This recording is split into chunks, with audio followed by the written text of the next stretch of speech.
I'll stop share. Yeah. Hi everyone.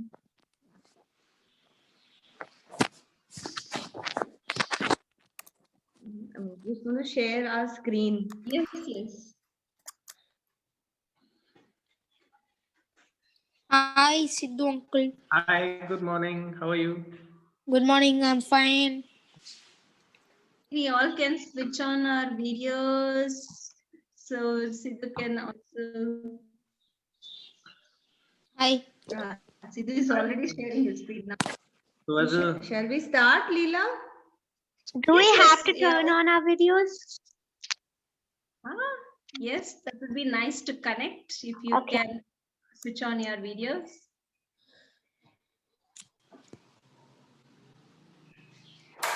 okay, so good morning. And so as the first slide says, years of work for 2 minutes of bliss. So basically, it's the entire process of breeding a horse and getting the horse onto the racetrack and winning a big race. So if you'd like, we'll start with a race video, which is about 1 minute and 40 seconds long, where one of our fillies, which we bred at our farm here, won the Indian 1000 Guineas, which is one of the biggest races for fillies in India. And she won that race in Bombay. So would you like to see that race to start with so that you know what the sport is all about? Yeah. Okay, so watch out for a filly called Vijay's Pride in this race.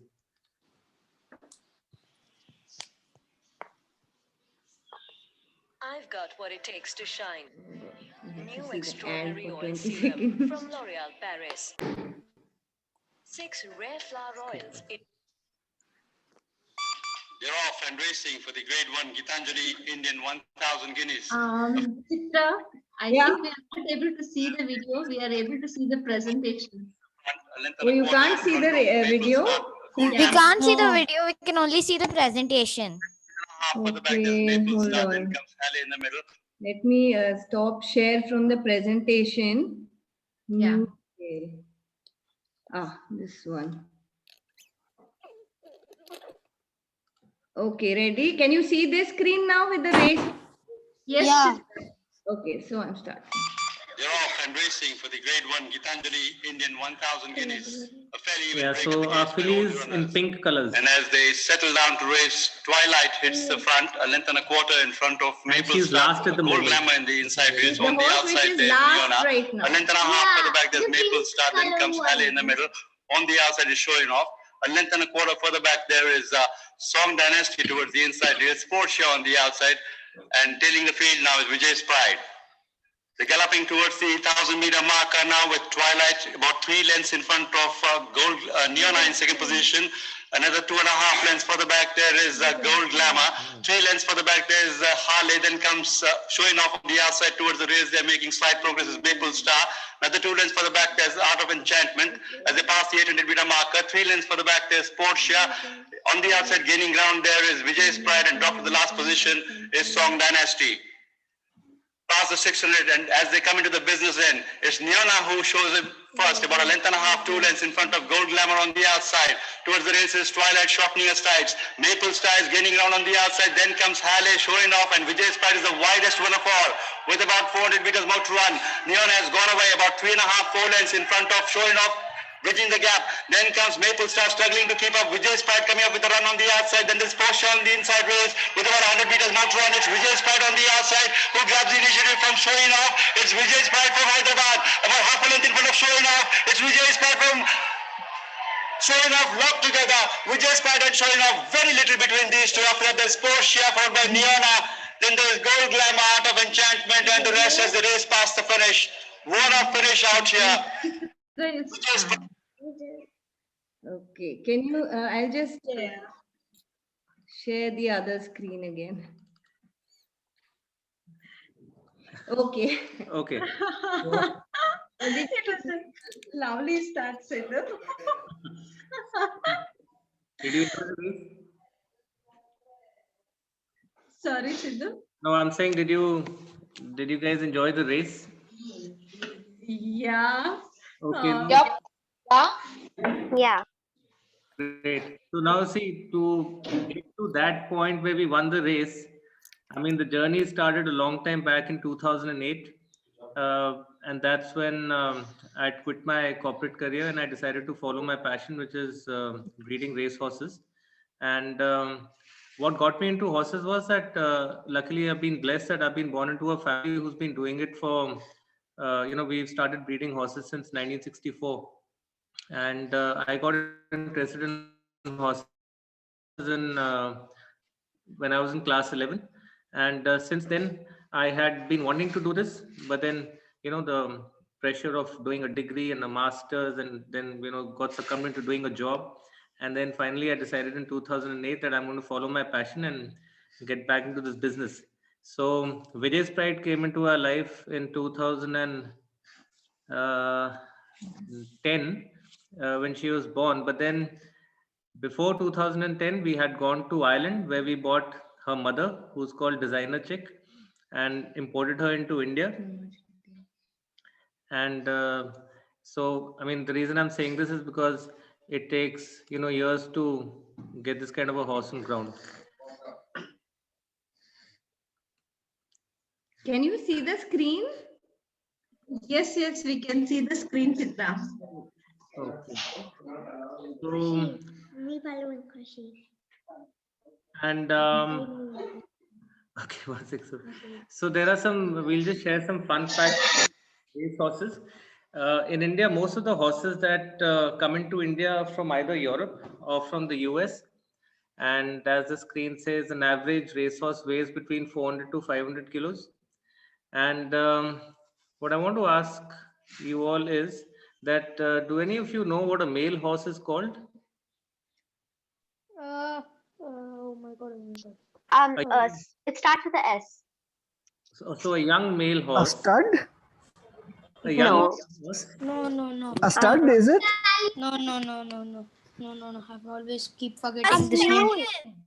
A mule. No. Is this a stallion? Okay, so a stallion is a older male. Female. Oh, sorry. Stallion is any older, an older male horse who's retired from racing and is used for breeding is a stallion.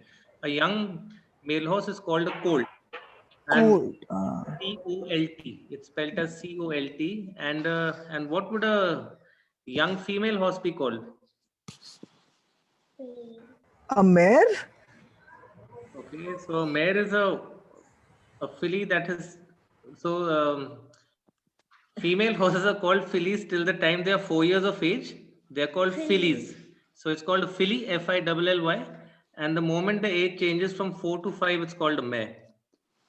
And we've just shown you a picture of a passport. So every racehorse in the country that is bred in India or anywhere in the world is DNA tested, is microchipped, so that there is absolute evidence of the fact that we know who's the mother and who's the father of the horse.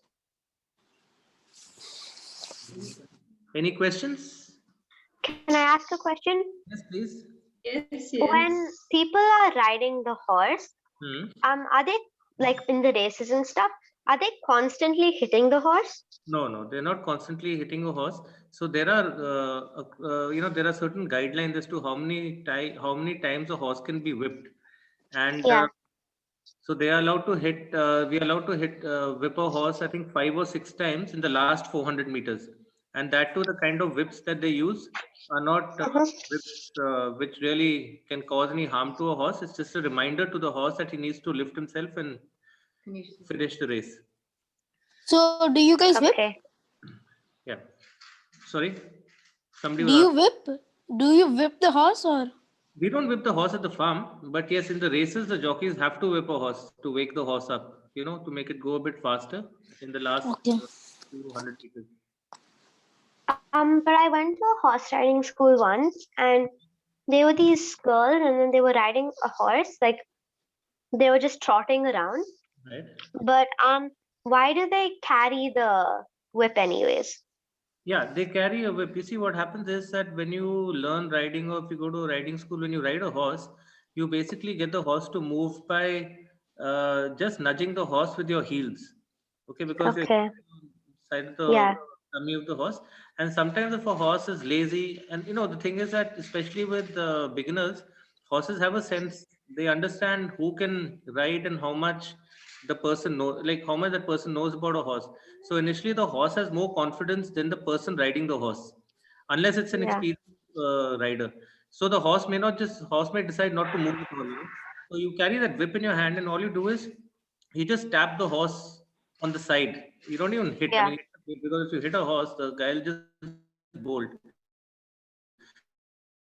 So you just tap the horse, so he knows that okay, my job is now to either walk or trot, whatever the rider wants the horse to Okay. do. Yes. Any other questions for now? So can you see this on your screen? Yeah, we can see the screen. Okay, so these are different colors of horses. So would anybody know what the horse on your left would be? Would what color of the horse be on your left? Sorry. Kind of brown and blackish. Yeah, nice. Close. Anybody else? Maroon? No. Brown. Very dark brown. Yeah, that's good. And any guesses for what the color of the horse in the center would be? Golden. Ginger. Cream. Caramel. Okay, cream, ginger, Caramel. Caramel. interesting, yeah. And the horse, right? Grey. Yeah, everybody's Steel gray. Gray. Steel gray and dark gray. very good, very good. So all of you are right in the way you have described these horses. So the one on the left can be termed as so yeah, it's brown, it's blackish, it's dark brown, it's blackish brown. You could call it anything, but in our technical language of thoroughbred horses, this color is called bay. So it could be a light bay, dark bay, any bay, but specifically they're called bays and it's spelled as B-A-Y, Just bay. just bay. Yeah. And the one in the center, the caramel or the ginger, is termed as a chestnut in our language, in the horsey lingo. It's spelled as C-H-E-S-T-N-U-T, chestnut. And surprisingly, you would appreciate, you would like to probably know is that we have had cases of only 2 thoroughbreds in the history of thoroughbreds so far, which have been absolutely white. But even then, white horses, a horse may look as white as good to anybody, to a naked eye, but in our lingo, these horses are all called grays. So any horse which has a gray strand, even one gray strand on the body is termed as a gray, G-R-E-Y. What's a thoroughbred?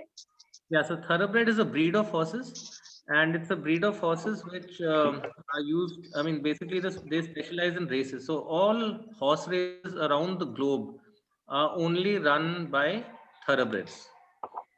Sidhu, Yeah. when you started, maybe in your childhood, since there was a horse breeding, you had been part of it. So was it like a pet for you? Like, No, it wasn't actually a pet. Actually, I never liked horses till I was in class 10, and I didn't really okay. like coming to my farm. It was Sure. just that we had one horse called Kirthana in Chennai, Mhm. and she won a race. And I Okay. asked my father that who's this? I mean, do we have a mother? And my father took me to the farm and showed me the mother. So that triggered my interest, and then I started reading more about horses, and that's how I got interested. Mhm. Yeah. So was it immediate after the first race you saw and it got triggered? You started thinking of breeding the horses, or you got interested, or how did your journey start? Yeah, so that night is when I was the first time that I actually thought of anything other than cricket in my life. And then after that, I asked my father how I could build on it, and my father helped me a lot with, he had a very good collection of books. I started reading those books on racehorses, and then I got into pedigrees. Pedigrees is basically parentage of horses. It's a bit technical, but somehow I liked that aspect, and I just went into it. I just got deeper and deeper and deeper into it till I got kind of obsessed with it, and that's how the journey started. Uh-huh. So When you make two horses breed, do you like force them? Good question. Well, you see, with animals, you don't generally force because they have a cycle.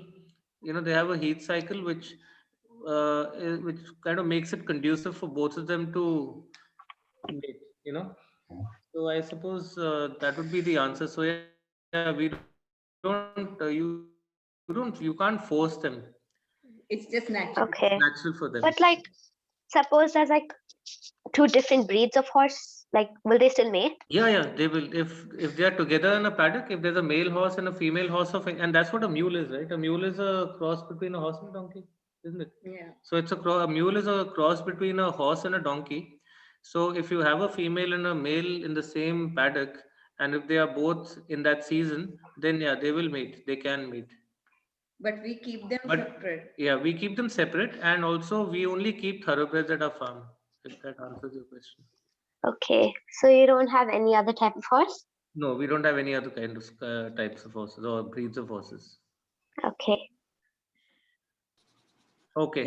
In your slides, are you sharing about your passion, how it started, and how after you've been interested reading about the horses and all this, then how did you start your passion? Kind of, when did it trigger that I have to go into this field? That happened in 2008 when Okay. I was at that time working in Bombay. I was in a corporate job, and finally it was literally actually I had chicken pox. So at a pretty old, I mean, I was 32 or something at that time, and I came back home for a month, and I was in quarantine. I was isolated from the rest of the family. I decided to get the TV out, the computer out, and decided not to have any gadget with me. I was off the phone for 24 days, literally. And that's when, my thought process, I just let it flow. And then I decided that I'm going to go back to Bombay, quit my job, and come back. And that's exactly what I did. I got okay. I went to Bombay, put in my papers, came back. And then Quite interesting. Siddhu. What exactly happened in that? How did your journey transform in that 32 days? What happened?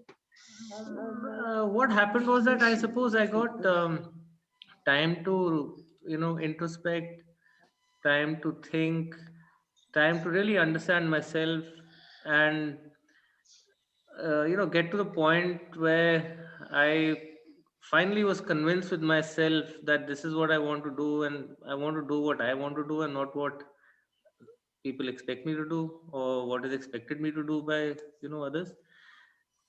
And I suppose that's the journey, right? Okay. So that self-time made you to connect to your heart. That's where you're sharing about your belief, right? Sorry, I didn't hear that. About the quote, what you have shared. Yeah. Horse gallops. Yeah, so that's a quote by a very legendary breeder called TCO, who Yeah. so yeah, he was a big inspiration because you see that the thing is with horses, the real challenge was that we have a kind of a mid-sized farm. We're not a big farm, and all our competitors are really wealthy, big business houses. So this man was a great inspiration. This man called TCO, he was an Italian breeder, and he used to breed from very small numbers, but still he produced some of the best horses in the world at that time. So when I would read these, rags to riches stories and see how people have made things happen, it gave me a sense of belief that if I could do it for the company that I'm working for, if I could be successful for them, why couldn't I be successful for myself? And I also wanted to come back and do what I wanted to do. I really like to be with horses.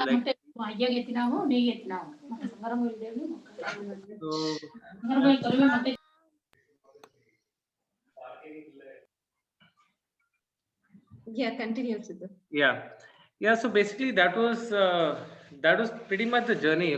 I mean, that was the thought process, and I probably can't put it in words now because I had been thinking about it for years and years and years. Every other day, even in my job, I used to wonder, should I be here? Should I not be here?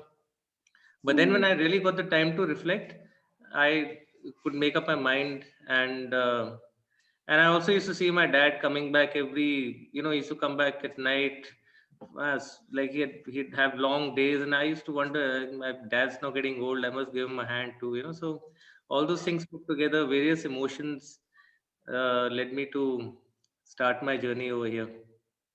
Okay. You shared that in your 10th you encountered the first horse race, and after that in some few years you were reading many things about horses and horse stories. So what happened, and then you kick started your journey of passion in around 32 years. So how was your journey between this 12 to 32 years? Oh, the journey between that time, between my 12 to 32 years was just, it was a journey as, well, it was just it was as, what's the word? Um, it was just a, what do you call it? What's that word that you use? So basically, it was, you were in school. From school, you went to college. From college, you went to do a postgrad. There was just no time to think and reflect. We were run of the mill, and just getting, being taught and hardly learning, I put it that way. And so college went past, postgrad went past. Just as you finished your education, you got your first job, so there was some excitement over there. And then suddenly, before you knew it, we'd already, spent 9 years working in a corporate, and so that was it. Yeah. Till the time the realization came.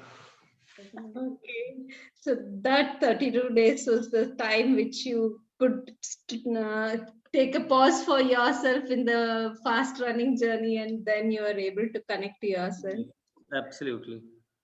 Yeah. So from Have you then ever Sorry, you were have saying? you ever been kicked from by a horse? Yes. I have been, kicked very hard. I got kicked on my face once. And horses, again, just as I'm talking to you all, horses never kick because they want to kick. They only kick when we try and get stupid with them. So I made a mistake of going behind a horse who was sleeping, and I touched her tail, and she got up and she gave me a whack on my Fluffy face. replied to Ibani G, you guys bet me to the answer. 40 stitches. Have you ever fallen off a horse like really badly? Not badly, but I used to. I'm not a good rider, and I never had much interest in riding. But when I was a kid, I used to ride a bit, and I have fallen off 3 or 4 times. But they were very light, easy falls, nothing serious. Or I'm so excited about this Jatre because I think in 2 weeks from now I'm actually going to go to Pondicherry and I'm going to continue my riding. I love riding horse. that's great. Yeah, that's great. One of the best sights is, when a rider and the horse have a sense of A bond. yeah, when they have that bond, it's just so beautiful to see. They just melt into each other, and it's like seeing one whole ball of energy flow. It's a lovely sight. Yeah. Sidhu, hi, Aditi here. Yeah, hi Aditi. Hi. So just wanted to, so there are two things which I'm hearing: horse breeding and horse riding. Right. And as I hear you, you're more into horse breeding. Yes. And the moment we hear the word horse, we feel that you are a rider. Yeah. But there is a different world of the breeder. So can you talk a little more about, say, how does your, say, a typical day goes with the horses, or what are the different things you need to do for the breeding? Right. So let me just concentrate. So basically, see what happens so this entire journey, the whole process of breeding a racehorse is basically it's focused on the whole premise of bringing up a really nice athlete, a nice racehorse who can go on and win big races for the farm.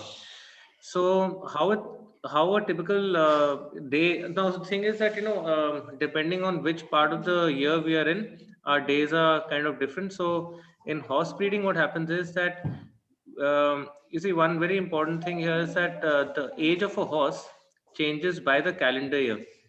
So on the 1st of January of every year, just hold on 1 second. So on the 1st of January every year, the age of the horse changes. So a horse who's born this year, say in January or February or May or June, will become a year old on the 1st of January in 2021. So reason I'm saying this is that from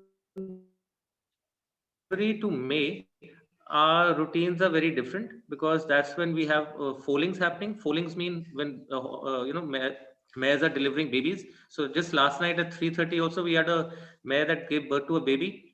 So our entire focus between January to May is on getting the mares to deliver safely, and then getting on with the process of breeding so that we finish our breeding season by the 15th of May, so that by April of next year all our babies are born, because we want our babies to be born not beyond April, otherwise then they have a bit of a age gap from the horses born in Jan. So a typical day starts with, we go to the farm at 5 o'clock, feed up all the horses, and see if everything is okay. And then we take the younger stock, so horses which are a year old, we take them out to a pen.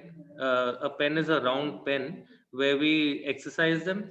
So each horse is exercised for about 15 minutes. We put them back in the stalls, and then my team, they go and they give them a nice back rub. They give them a nice rub so that they feel the horses are handled well and they look good, because after a nice rub, all the dry hair, the dead hair falls off and the shine starts to come in. Then we let the horses out into the paddocks, and then the entire focus is on just their well-being and their feeding. So the vet comes and checks the horses, and then a fair part of my working time also goes into agriculture, because we have to see the main maybe can you see that slide, please? The main one of the main fodder that horses eat is something called as lucerne, which is alfalfa grass.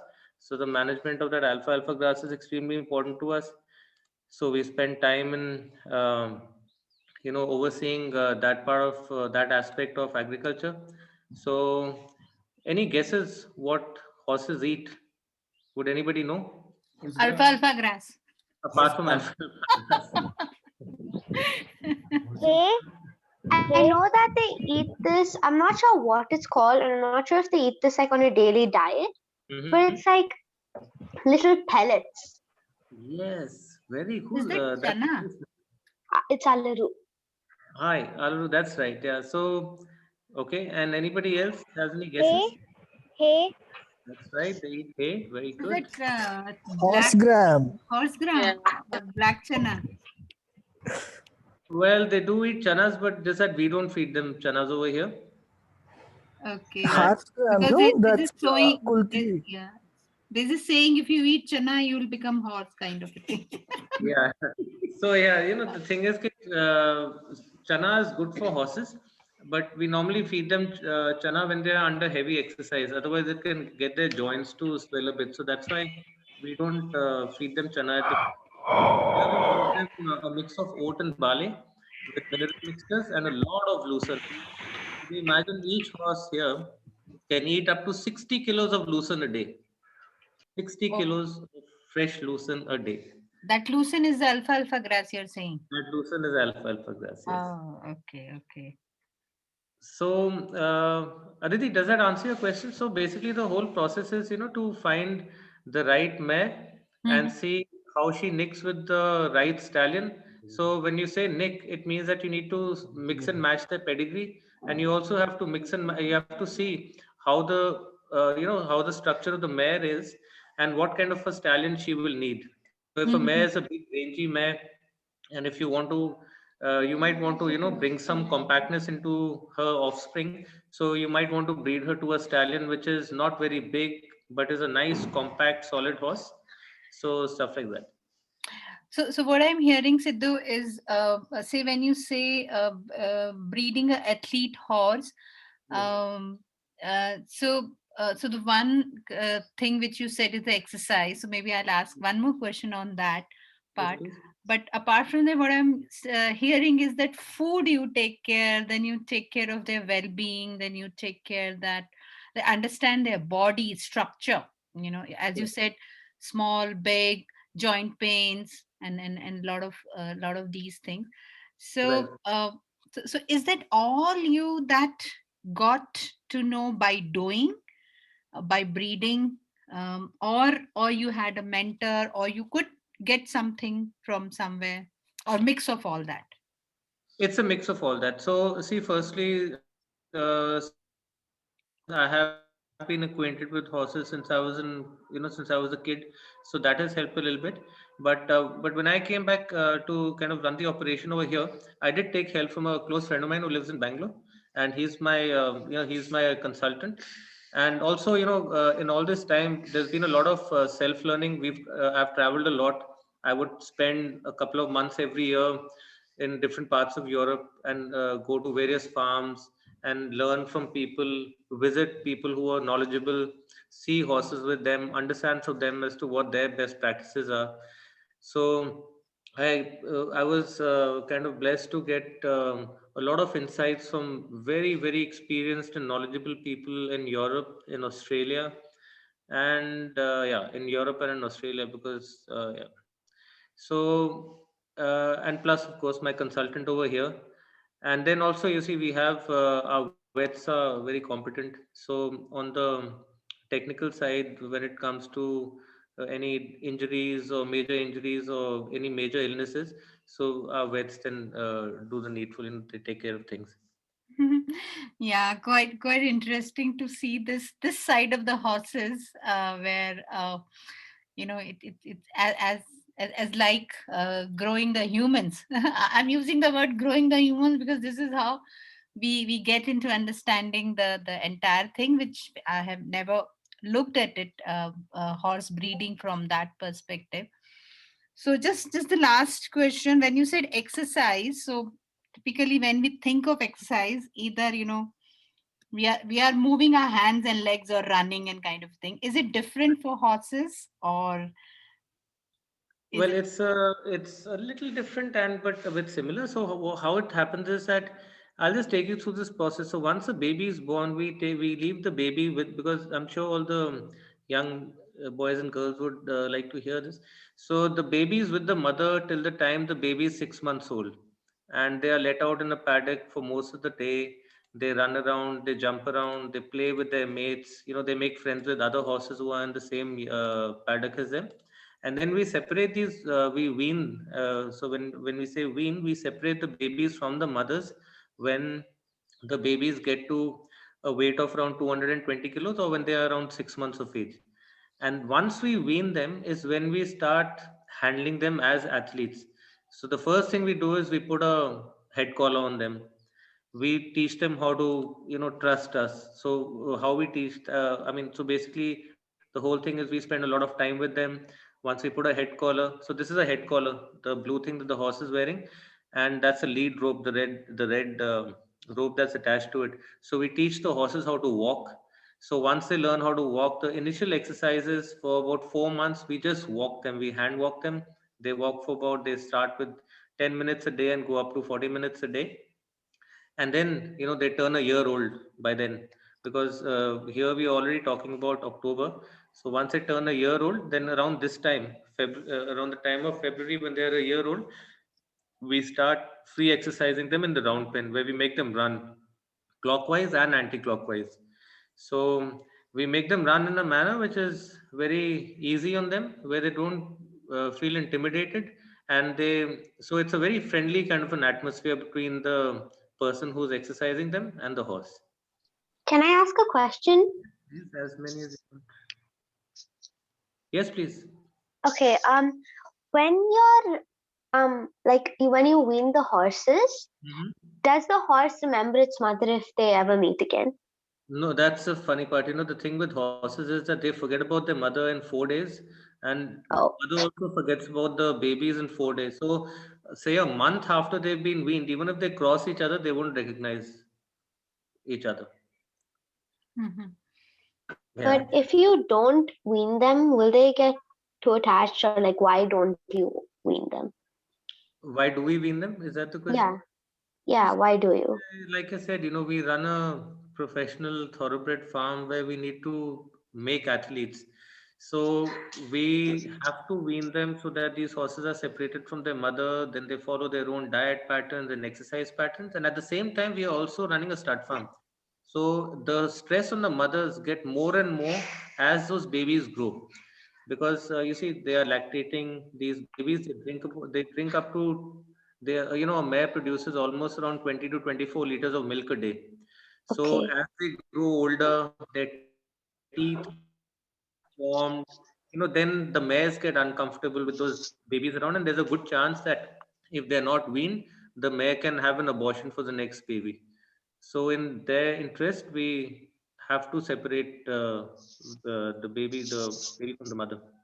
Okay. So you don't own like a riding school. It's only for making athletes. Yes, it's only for racing, for breeding racehorses. Okay. Sidhu, this is Atul here. I have a question. Hi, Atul. Hi, Sidhu. So, just like in professional sports like cricket or hockey, some of the athletes, they boost their performance artificially by using drugs, which is illegal. Yes. Is the same practice followed to some extent in the horse racing also? Yes, unfortunately, to be honest, it is. And but the thing is that just like how we have in other sports, there's a very close watch on every horse that is in training. There are, there are scandals every few years. Like there was one recent one in America last year where there were two trainers who were caught doping their horses. But the thing is that once they are caught, the price paid by the trainers is very huge. They can be suspended for life, and their licenses can be taken away. And so yeah, it does happen, but it's not rampant. And it's like, just how it is in sports. Yeah, 1 out of 1,000 would be kind of, you'll have 1 out of 1,000 cases where this kind of a thing happens. And also what happens is that after every race, the horses that run in the first four, their urine samples are sent for a test to a laboratory in Hong Kong to test for any drugs. So it's very, very stringent. The rules are very stringent. So you've got to be like really, really, really, I would say smart or shrewd or know about drugs to get away with it. But I really don't think one can in the long run. Maybe in the short run, one could, but not in the long run. What's boots? What do you say? Boots or something? What does Sorry? that mean? You said they were caught for doing boots or something. What does that mean? Boost the performance. So you see, that's basically you use drugs. See, a drug is used. I mean, in those cases, they use drugs to basically get the horse to have more endurance. No drug can make a horse run faster, but yes, certain drugs can make the horse not go out of steam, as in Like go high. not get tired. Yeah. Okay. Yeah. So, Sidhu, I wanted to ask you. You mentioned that those some 31 days when you had chicken pox, and you realized that this is the thing which I want to do. And as I hear you, it looks a lot of different kind of works, a lot of hard work, so called, whatever you call it, is involved.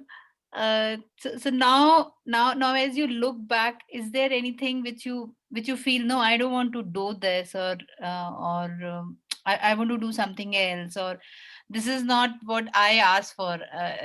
Typically if I say, oh, horse, and then only thing I will think is, some fancy horse riding or kind of a thing.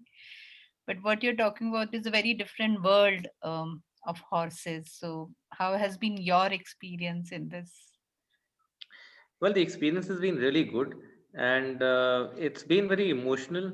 And you see, like any other business, we have to work very hard. But like in other businesses, you work hard, you get your results. But here, what happens is that you can work hard, you can produce an athlete. You may think that I've produced the best horse in the world, but he may disappoint you.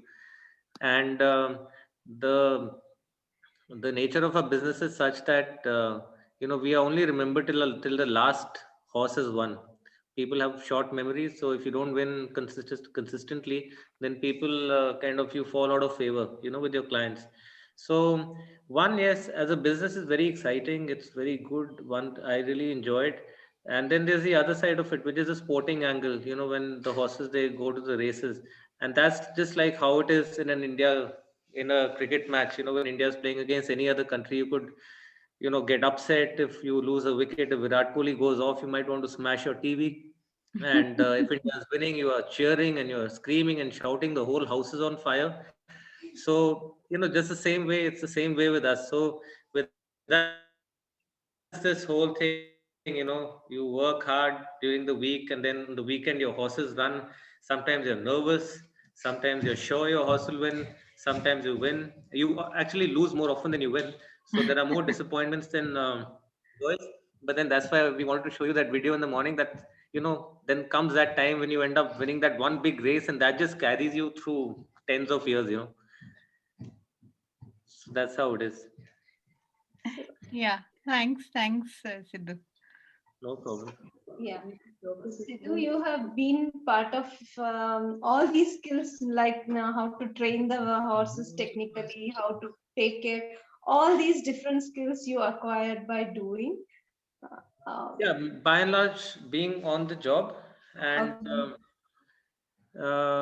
so you know, while we're talking of that, I'll touch upon the challenges of this industry. So I've just told you that emotionally it's challenging because you breed horses. There are, you know, you have cases where sometimes horses can get injured badly and they don't race again. There are times when your horses could have a certain they could have something like a colic, which is a stomachache, which is the most potent thing that can kind of kill a horse, and you could end up losing a horse. And then, of course, is you know, basically the thing is the challenges are more emotional than otherwise. You know, working hard is the easy part. You can wake up at 5 in the morning as long as your horses are winning. I mean, we wake up at 5 in the morning without an alarm, and the first thing is, okay, you see, okay, your kids are well, and you go off to the farm and, you know, start your dairy chores and look at the horses. But yeah, the biggest challenge is the mental, you know, the mental makeup of this whole thing. One's got to be really strong to take everything in his stride, and for that, luckily, I have a very strong family which backs me all the time. So, you know, my wife is of great help. She's never discouraged me and has always encouraged, so that really helps, you know.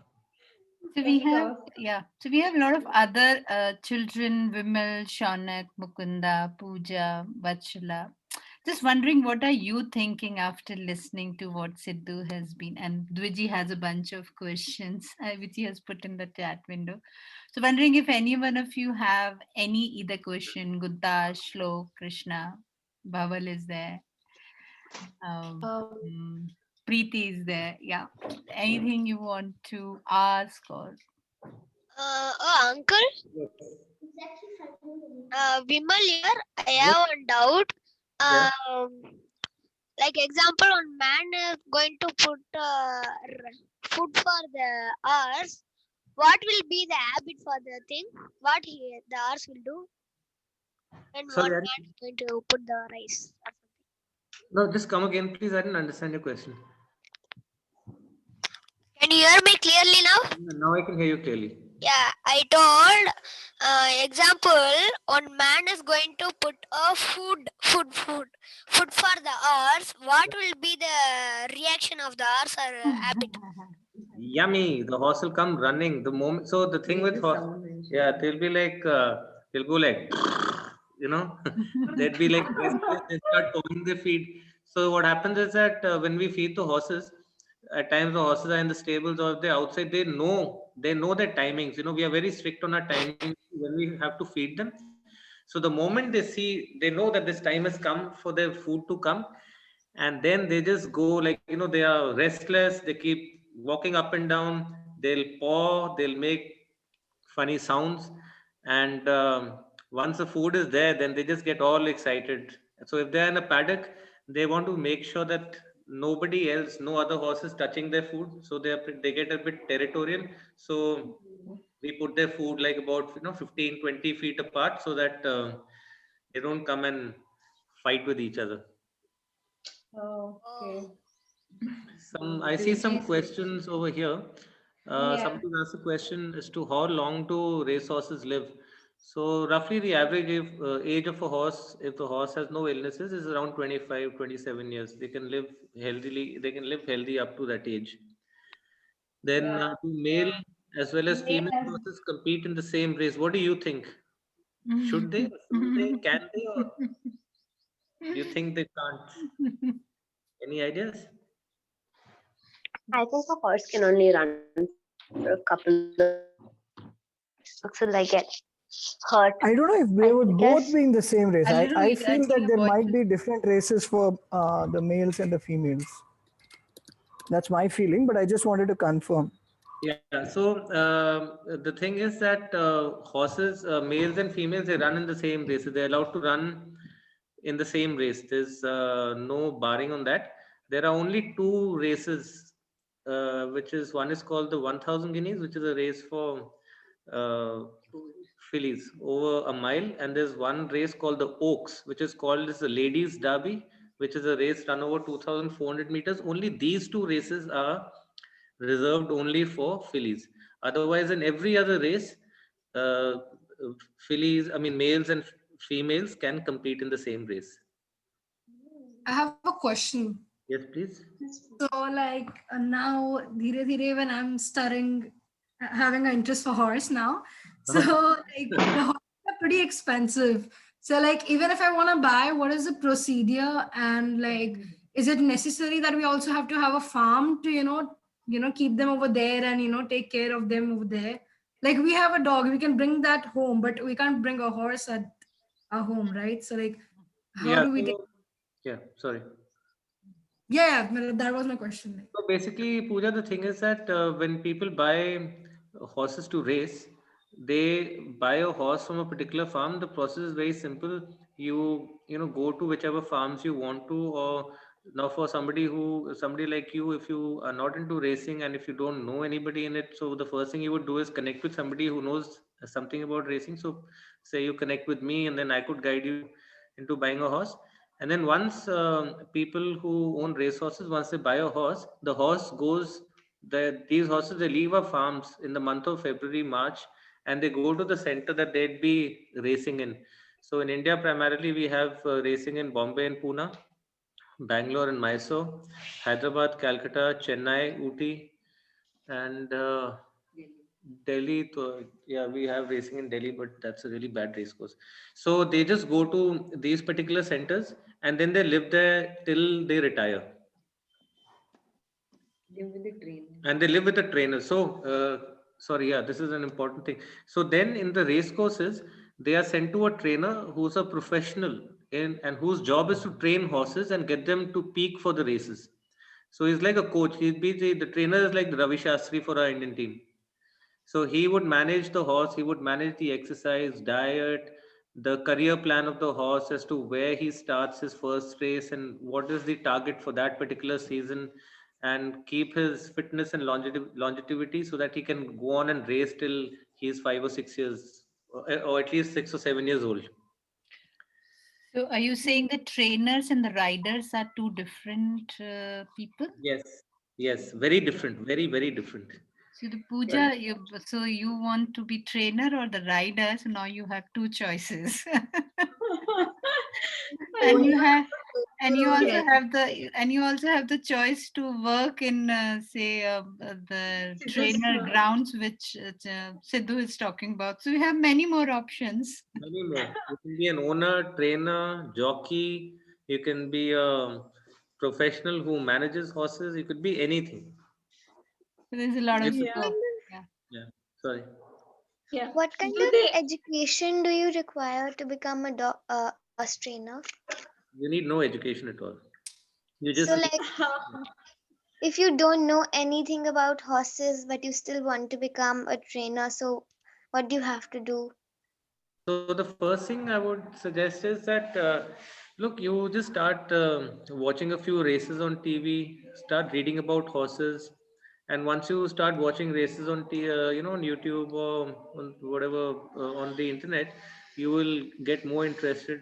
And then once you have a hang of how these things work, then you can just call me, and I will put you on to a professional trainer who could guide you, who could educate you. There are very good courses that are run, post, I think once you are above the age of 17 or so, there's some very nice courses that are run in the UK, in Ireland, in Australia, in the US, where you could enroll. And there, those courses are really nice because you can go there, you can actually, you learn on the job, so you actually paid, so you can look after yourself, you get your pocket money, and plus you work, get some experience and come back.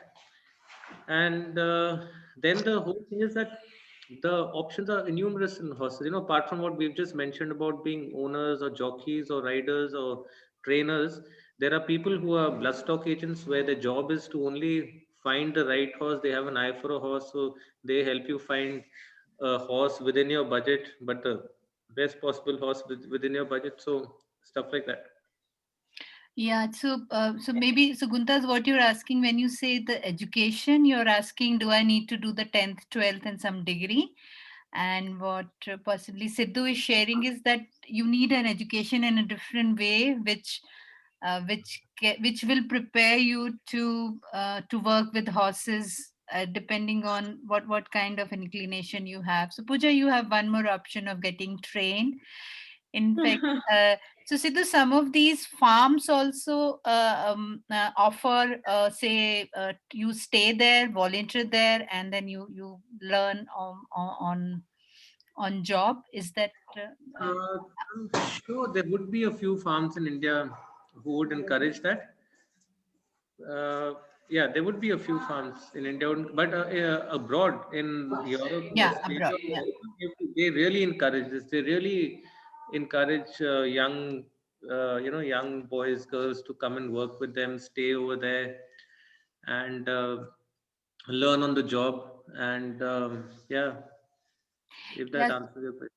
So Guntas, if you're thinking, if you're in 7th or 8th standard, you're thinking you want to get into the horses, you don't need any of those things. Is that Sidhu? She can just directly jump into it. And so Just Pooja. But what I would suggest is that, if you are, whatever age you are, if you have an interest in a horse, even though I'm not a big riding fan, but a good thing would be to just jump onto a horse, because that teaches you more than anything else. Yeah, and that's what Alaru was also mentioning, connection with the horse and riding them and understanding them. There are a couple of more questions about the races. How many races can a horse run? Yeah. And So typically a horse can run, a nice strong horse should be able to run one race every 3 weeks.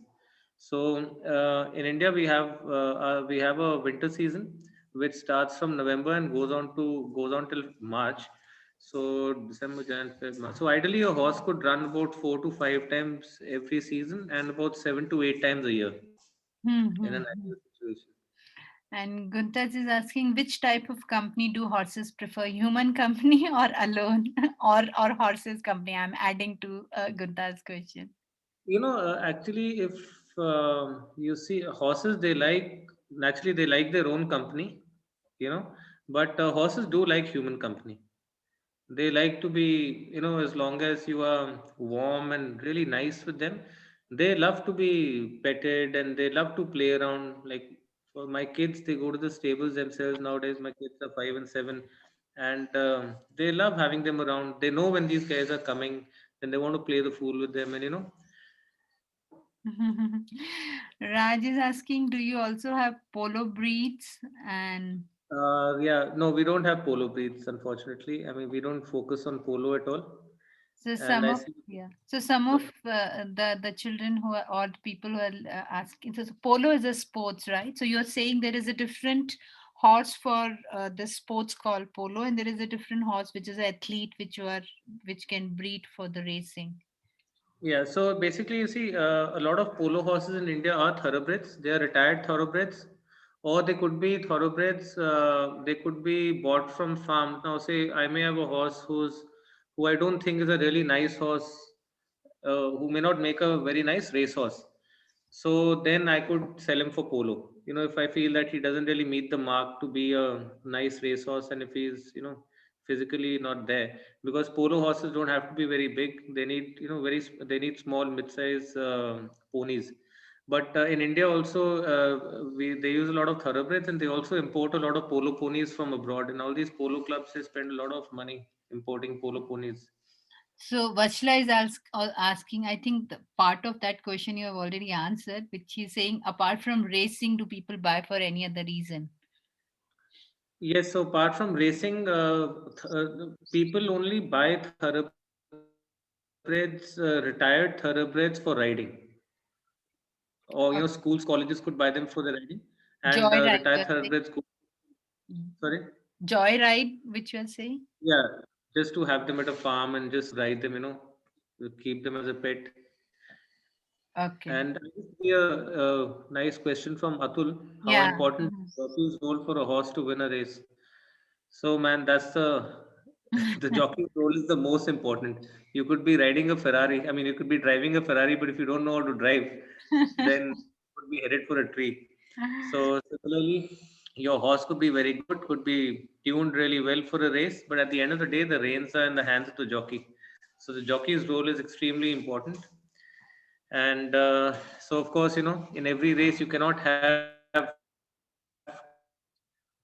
top jockeys riding every race. So here the difference is made by the trainer, where the trainer can explain exactly to the jockey how the horse needs to be ridden to the strength of the horse.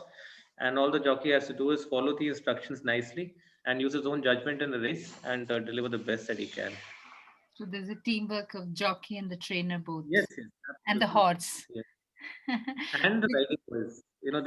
There are people who ride horses in the mornings at the race courses and work them, and that they're called riding boys. They may or may not have licenses to be full-fledged jockeys, but they play a very, very important role to develop a racehorse along with the trainers. Dviji is asking, are all thoroughbred calves race trainable? Race trainable. Are all thoroughbred? Race trainable. Are all? So calves. So baby horses are called foals. Foals. Yeah, and yes, all baby horses. Where's that question? So it's a little up, yeah. Yes, they're all race trainable. Absolutely, all thoroughbreds are born to race. Yeah. Leela is also asking, do the horses go through emotional struggles? Well, they have to. I mean, the thing with the horse is that a horse has such a. I mean, God's made them in a way that they cannot express pain at all. I mean, you really have to know your horse to see what kind of pain the horse is in. So a horse could break a leg, and you won't see a horse screaming, shouting, or having teary eyes. They just stand there with a poker face. It's the way they are made. So it's very important for the handler of a horse to know his horses well, to have a certain bond with the horses where you know whether your horse is comfortable or uncomfortable. So that is something which all good that would be something that every good horseman possesses, that quality where they must know how their horses are feeling. I have a question. Yes, please. So I went to Kufri like a week ago, and over there we had like 3 kilometers uphill. The horses had to walk, and they had 100 horses. Yeah. And every horse was going on its own, taking us up and coming down, and they were actually going in such a narrow road. Even they weren't scared, and we were yelling that we'll fall. But how do these people manage and train them together? Like, it was unbelievable. Like, those are actually mules that they use in the hills. And the thing is, I suppose what happens with them is they know the path because they do it day in and day out. And horses are creatures of habit. So once you train a horse to do a certain thing, so in their thing, training a horse would be just to walk him to the destination and back a few times, and then the horse knows that once he goes from point A to point B, there's some fodder waiting over there, some food waiting over there. Then he comes back from point B to point A, and he's back home. and then they just get used to it. That's why I call it mulish behavior. But those mules, just interrupting here, Chitra here, those mules, even since my dad was in the army, that breed called mules, they are very, very good at rocky and treacherous roads and paths. And even in army, people use them in Assam and Arunachal Pradesh and Jammu Kashmir, places where jeeps cannot go, tanks cannot go. It is the mules which carry all, they are called pack animals, and they carry all the supplies and everything in a very orderly fashion without any fear. So they are very strong animals. So Pooja, hope you get the answer that it's all about different natures. What and using that to understand that, to use that nature. Now, wondering if anybody also has any other question. We are nearing towards 12. I want to add something as Sidhu's wife and having seen Yes, Germany for last so many years. Actually, we know each other since we were in 8th standard in school. Okay, we were together we've been friends for all our life before we got married. And Sidhu has always dreamt about horses.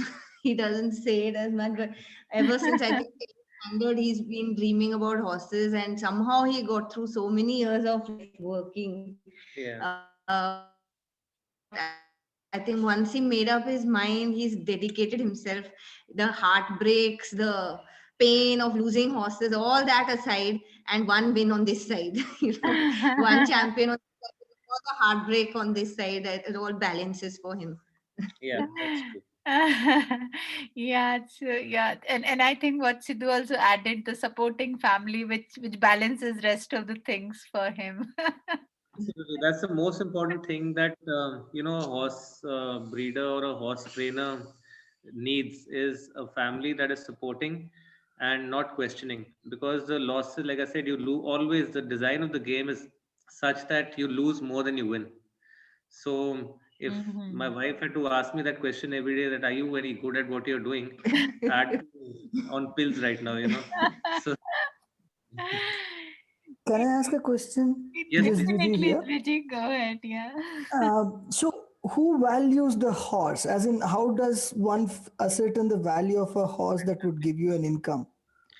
Great, that's a very good question. So, you see, what happens abroad is that all horses, practically 90% of the horses in Europe and the US, or now even in Australia, Japan, New Zealand, and all the major horse racing countries in the world, are sold in an auction. So, they come to an auction arena, and where all professionals, whether they are trainers, bloodstock agents, breeders, owners, they can go inspect a horse. So they inspect the horses physically, and they go through the pedigree of the horse. And then, depending on each person's whim and fancy, you put a price on the horse. And these horses enter the market, they are in an auction. And then, whatever you feel is your valuation of the horse, people bid and try and acquire the horse. Now, in India, what happens is that our sales are not very transparent. So we don't actually have a proper auction house over here. So most here, I mean, all the sales, I would say 99% of the sales, they happen at farms. So it's just on the whims and fancies of the breeder. I may have a certain horse and I think the horse is very good, and I would put a price of, say, an X amount of money on the horse. And then comes in, say, Aditi comes in to buy the horse and thinks that, okay, the breeder's valuation is X and her valuation could be X minus 2. And then you sit down over a cup of coffee, negotiate hard, fight a bit with each other, and come to a price. And that's how it's done. Horse trading. That's called, so that's pretty much how it happens over here. So, how many horses have you sold so far? I mean, you said you have been doing this for about 10 years now? I must have sold. I mean, we sell about 15 to 20 horses every year. So wow.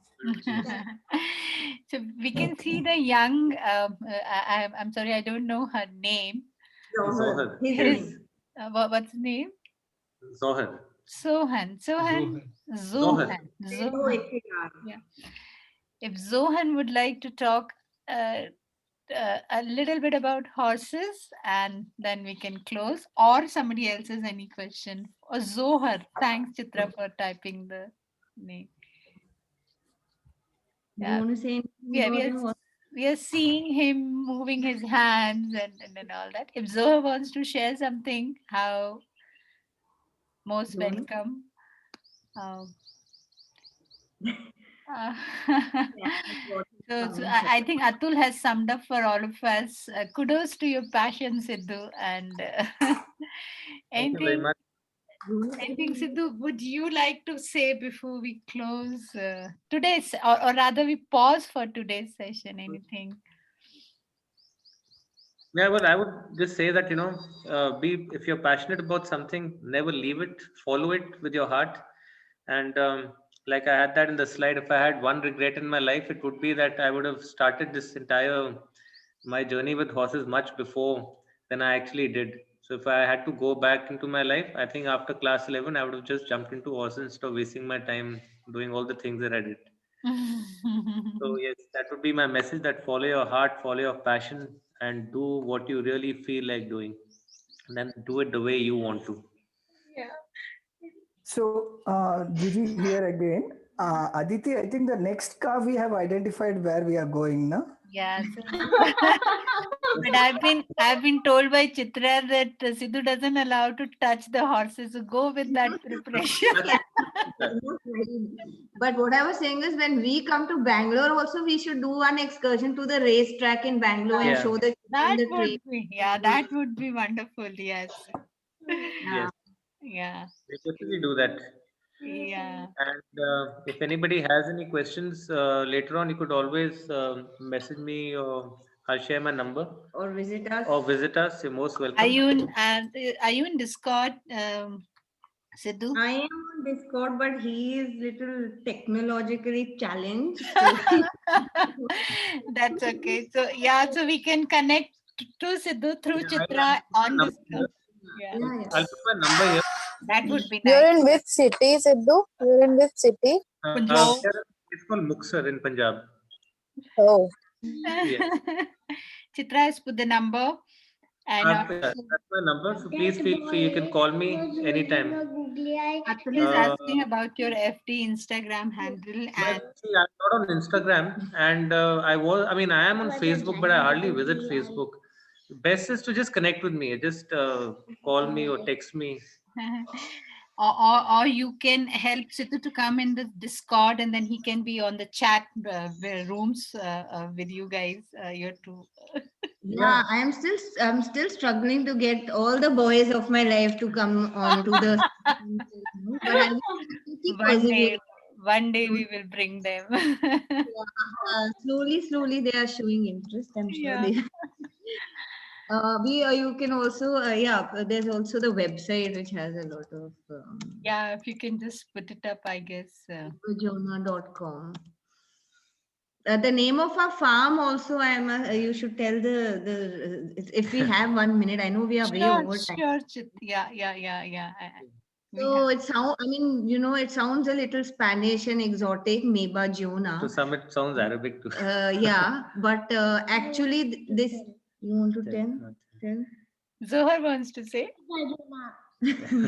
Mibba Jonah is actually the name of two villages, because my father-in-law, Sidhu's dad, who came from Pakistan during My the partition, grandfather, his grandfather. So the two villages which they were living at in Pakistan, one was Mehamdipur and Badda Jonah. Bado Jonah. So this is the combination of those two, their home which they left and came here during the partition, and started afresh in India, in divided India, with the land which was given by the government in lieu of the land which they had in Pakistan. Yeah, so today morning in Language Club, Bhaval was trying to play with the Sanskrit words. So here we have one more play of two villages and then making a farm name. Yeah, that's quite interesting, Chitra and Sidhu.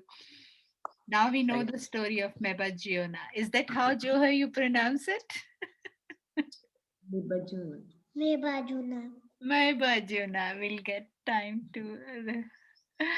Pooja Singh, thanks for the lovely session. I think Pooja is summing up our Thank all joy to you. Thank you. Thank you very much. Appreciate your time. Yeah. Thank you, Sidhu. All right. All the best. Bye. Have a nice weekend. Yes. Enjoy yourself. Yeah. Bye, Sidhu uncle. Bye all. Bye. Thank you. Bye bye. Bye. And Bye, thanks, Chitra, for all the thank you. technical support. Thanks, Chitra. Thank you very much. Well, that'd be lost. She's like my class teacher. I keep looking at her every time I'm talking. Before I get to my. Mishti. Enjoy yourself. Yeah.